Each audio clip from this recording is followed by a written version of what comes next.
What's up, guys? Today I'm going to talk about how to choose a skateboard deck size and how to do flip tricks on a bigger skateboard deck. All right, so this skateboard deck is 9.75 across the widest part of the board. And this board would be too big for most things for most people.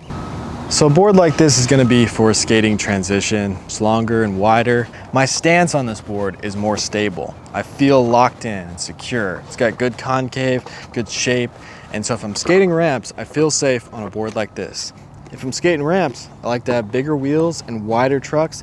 The reason you have wider trucks is because you have more surface area to grind on, and it just makes you feel more secure on the ledge. When you have something smaller and you're trying to lock in on a ledge and you got big feet hanging off the board, you don't feel as locked in. When you have more surface, you just feel like you can lock in. When you have a bigger surface here, you just feel like you can lock in on a ramp better for grinds, like Smiths, 5.0s, 50/50s, everything on a ramp. I've got a tailbone on here. I really like it. It saves my board from getting razor tail. And the deck rails, I haven't been that happy with them on this board as I usually am, just because they're worn down so much. They don't really slide as good as they used to. All right, so I've got a lot of clips doing a lot of flip tricks on this big, wide, heavy board. I can do those because I've been skating for a long time. I'm also kind of a bigger guy. I'm 220 pounds, 6 feet tall, and my legs are really big. All of my weight is in my legs, especially my calves. Since they're so thick, it's not that hard to flip a board this size. But for a skinnier guy that's like 190, 180, they're gonna have a little bit more trouble flipping a board this size. When I was really young and skinny, I skated smaller boards. I skated 8 1/4s and 8 1/2s a lot more often. And I still like to skate that size board when it comes to flip tricks. If I was just doing flat ground, I would skate an 8 1/4. The reason I take the time to get used to a board like this is because I do a lot of transition skating, but I'm an all-around skater. I skate flat ground, skate park, street, everything. And I want to have a board that works for everything. So I get used to a bigger, heavier board. So right now, when I try to do kick flips on a really small board, I overflip them and I'm not that consistent. But when I try to do flip tricks on this board, I'm landing a lot more just because this is what I've been skating. And it only takes a few days for me to get used to a new board, a new shape or a new size. But right now, this is what I'm used to. My freestyle board is a 7.4 and I've been skating it a lot just for freestyle stuff, and it's perfect for that kind of stuff. I tried to make a video on this channel called The World's Biggest Freestyle Board, where I made a 10-inch freestyle board, but I didn't even publish that video on this channel because it was so bad.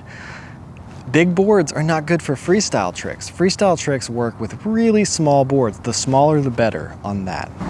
So it really depends on what you're doing. If you're doing freestyle stuff, you're gonna go with a smaller board. If you're skating ramps, you're gonna go with a bigger board. If you're doing anything else, you're gonna go with something in between.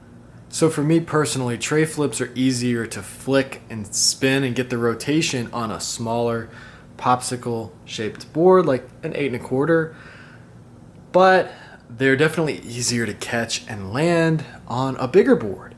With these big anti-hero boards like the 10.75 and the 9.75 that I've had, just the surface area you have on top makes it way easier to catch with your front foot and actually land and roll away with. Also, like having a wider wheelbase, having like a 15-inch wheelbase makes it easier if you don't have good balance to be able to land and roll away. For me personally, if the trucks are too close together and the wheelbase is too tight, I feel really squirrely and unsafe landing and rolling away.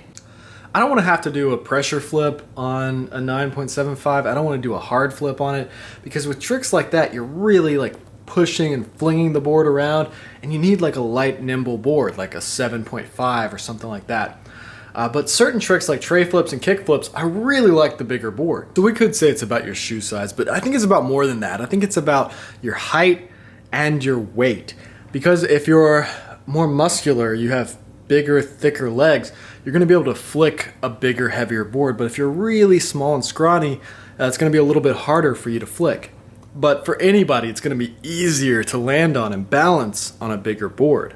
So I really hope you guys enjoyed this video. If you like this kind of content, reviews, tutorials, and videos about what I'm learning as I grow as a skateboarder, then hit that subscribe button, hit the bell, leave a comment, a like, and thanks for watching.